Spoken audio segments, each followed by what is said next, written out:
Hi, welcome to SBR Forum Videos. I'm Peter Loshak. We are previewing the 2013 Belmont Stakes, and right now we are talking with John Preachy, who is the executive editor at HorseRaceInsider.com and also a racing analyst for Fox Sports 980 AM. John Preachy, thanks for being with us. It's my pleasure. How are you? Oh, I'm very good. I'm very good. I'm actually very excited about this race because it looks like there might be some good betting value, particularly in matchup props. Looks like there's a few horses that, I mean, that's always kind of the case in the Belmont Stakes. Because it's a mile and a half, there tends to be a lot of betting value when people don't take into account, you know, the track and the distance, right? Well, that's true. And, the Triple Crown races, they kind of belong to the public. So instead of getting the kind of the same old wise guys involved in the same old thing, the money seems to be spread around a little bit. Right. Well, I think I'm seeing some value. Let's talk about the three favorites. Right now, of course, the favorite, of course, on the morning line is Orb, 3-1 approximately, and Revolutionary, second choice, 9-2, and Oxbow, 5-1. First, let's talk about Orb. I think that Orb is not overvalued here. He looks like, he's a big horse, looks like he's going to have stamina. I think he might win this race. I would definitely not want to bet against him. What do you think? I think this thing is open. Do I think he's the best horse? Yes. Listen, when you think about Orb, it really just depends on how you view the Preakness. Mm-hmm. Now, coming into that race, people were talking about a lot of different things, including the Triple Crown. I thought that was a very distinct possibility myself. And then coming out of the Preakness, of course, you have to evaluate exactly what happened. Well, you know what? I look at the Equiform performance figures out of New York, sheet style numbers, and what those figures indicated to me was that his Derby was a very, very big effort.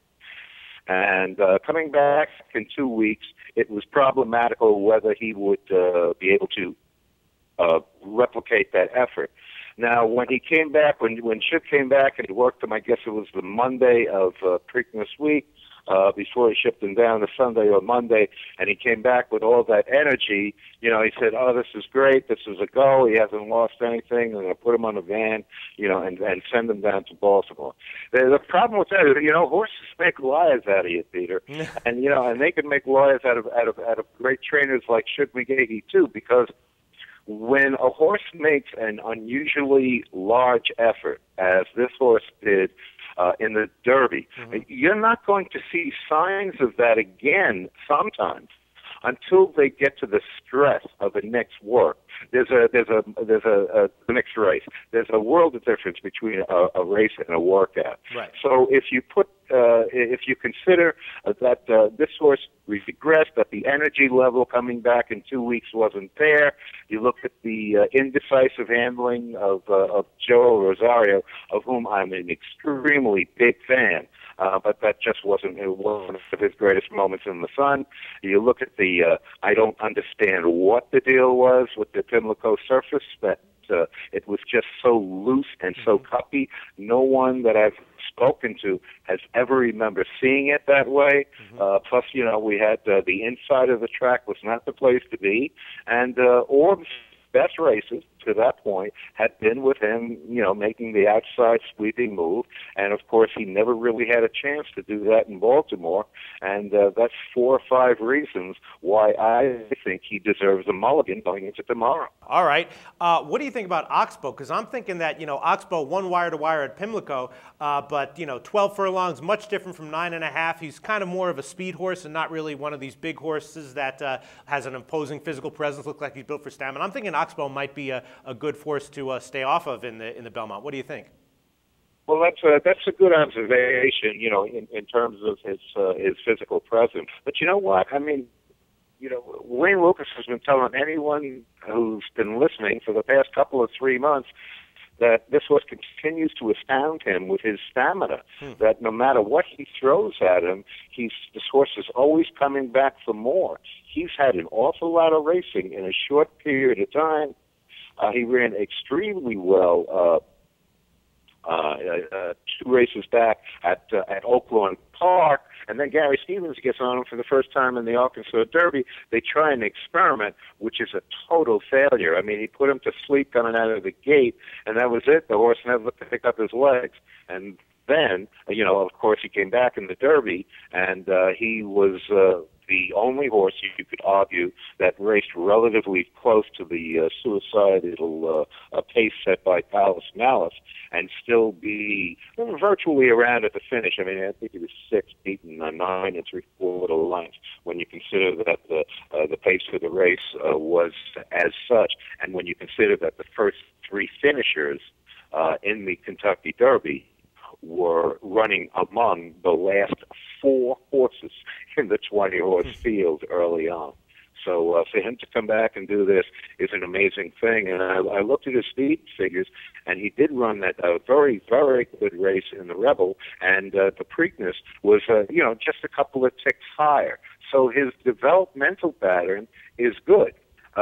When or if it will ever catch up with him, we won't know until we see what happens tomorrow. Right. But I don't think he's an automatic throwout. Do I like him? No. Would I be shocked if he won? Absolutely not. Okay, and then the third favorite is Revolutionary, morning line of 9-2, and Orb's trainer Shug McGaughey said Revolutionary is one of the 2 horses that he's most concerned about. What's your take on Revolutionary at 9-2? Well, I'll tell you, he ran very well in the Derby, as we know. He's a horse that's extremely versatile in terms of his style. When he won in New York earlier this year, when we were on the road to the Triple Crown and the Prep Trail, I mean, he made like a broken field running back, running between horses through the stretch, having to alter course once or twice to find running room. When he finally found running room along the inside, he burst through the seam and he went on to victory. And a lot of horses won't even run along the inside. Right. We could witness Orb as far as that's concerned. And then he goes from there to the Louisiana Derby and races 5 or 6 wide every step of the way, and gets the job and makes the lead, I was thinking somewhat prematurely, and yet shows enough a class to repel Mailloux, who was making that one sustained run at him in mid-stretch, and he went away from him again, and he was strong on the gallop out. Now, tomorrow, he gets back Javier Castellano. Castellano was aboard that race at Aqueduct. He was on him in the Louisiana Derby, and he gets back on him tomorrow.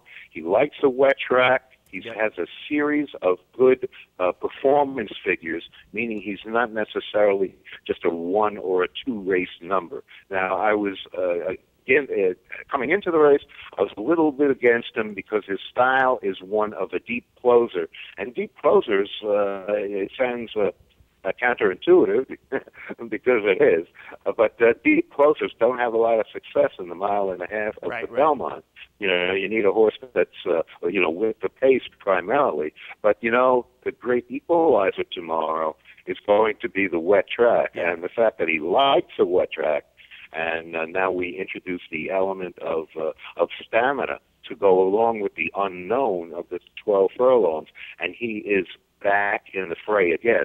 So I don't blame Shug for being very concerned about the presence of Revolutionary. Absolutely, and Revolutionary, his pedigree does have a tremendous amount of stamina in it, and that's a very good sign. All right, so of these 3 favorites, Orb at 3-1, Oxbow at 5-1, and Revolutionary 9-2.